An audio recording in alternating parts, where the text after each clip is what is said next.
최신형 스마트폰인 폴더블폰 시제품 문제로 전 세계 IT 업계가 떠들썩한 요즘, 일본은 폴더블폰과는 전혀 다른 방향으로 가고 있어 고개를 갸우뚱거리게 합니다.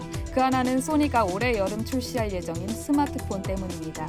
이 스마트폰은 세로로 긴 것이 특징인데요. 동시에 두 개의 응용 프로그램을 볼 수 있는데 동영상을 즐기면서 SNS를 사용할 수 있다고 합니다.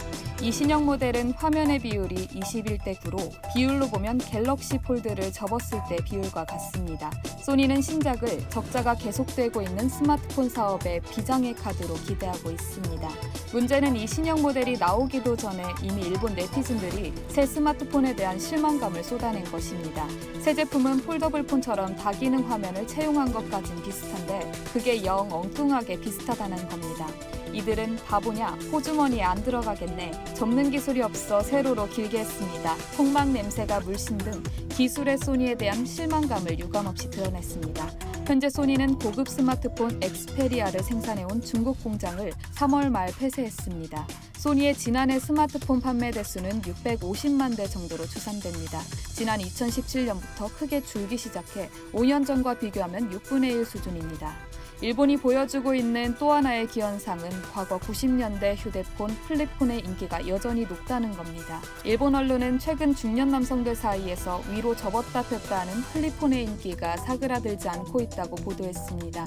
사용료가 저렴한 데다 소셜미디어와의 끊임없는 연결 때문에 느끼는 소위 스마트폰 피로감이 이 같은 현상을 낳고 있다고 분석했는데요. 스마트폰과 음성전화용 플립폰, 두 개의 모바일 폰을 이용하는 사람들이 점점 늘고 있다고 합니다. 역사의 뒤편으로 사라질 줄 알았던 플립폰으로 다시 돌아간 이들 대부분은 40, 50대 중장년 남성입니다. 이들은 주로 업무용과 자녀용으로 플립폰을 삽니다. 이들은 사업 상대에게 연락처로 스마트폰 번호가 아닌 플립폰 번호를 알려줍니다. 20, 30대의 젊은 남성들 역시 스마트폰을 보조할 단말기로 플립폰 구매가 점점 늘고 있다고 합니다. 지난 2월 일본의 한 설문에 따르면 응답자 중 33%가 스마트폰을 포기할 것을 고려해 본 적이 있다고 밝혔는데요.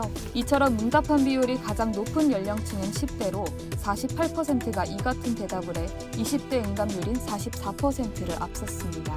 플립폰이 좋다고 생각하느냐는 질문에는 38%가 좋다고 밝혔습니다. 10대를 제외하고 이 응답은 모든 연령층에서 30%를 넘어섰습니다. 리서치에 따르면 일본에서 스마트폰 계약자는 2014년에서야 비로소 처음으로 플립폰 계약자를 앞질렀을 정도입니다. KDDI, NTT 도코모, 소프트뱅크 등 일본 3대 주요 이동통신사는 3G 네트워크 서비스를 늦어도 2020년대 중반까지는 종료할 예정이라고 합니다. 하지만 플립폰의 인기가 계속 이어진다면 이 서비스를 종료하기는 어려울 것으로 보입니다.